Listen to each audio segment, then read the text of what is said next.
Good day mga ka-Hunters! This is Eliza from Rise and Shine, and today, nandito kami sa isang project ni HomeSmart, si One Senon Place dito sa Sahod Ulan, Tansa, Cavite. Napakalapit lang nito sa highway, walking distance lang papunta sa loob ng village, at ito ay nag-o-offer ng complete turnover.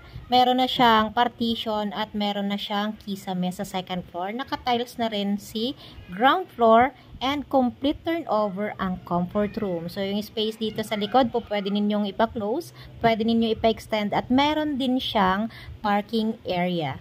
So, safe na safe ang mga car ninyo dahil may allotted parking space dun sa harap ng unit. Ito ay meron ng 2 bedrooms at ito nga yung master's bedroom sa side na ito. Ayan. And then, dito naman sa kabila, yung second room para sa mga kids ninyo.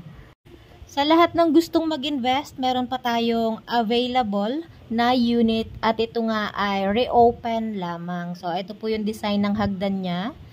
Ayan, napakalaki po ng space kaya kasyang-kasya yung malaking pamilya dito sa One Senon Place. So, PM lang!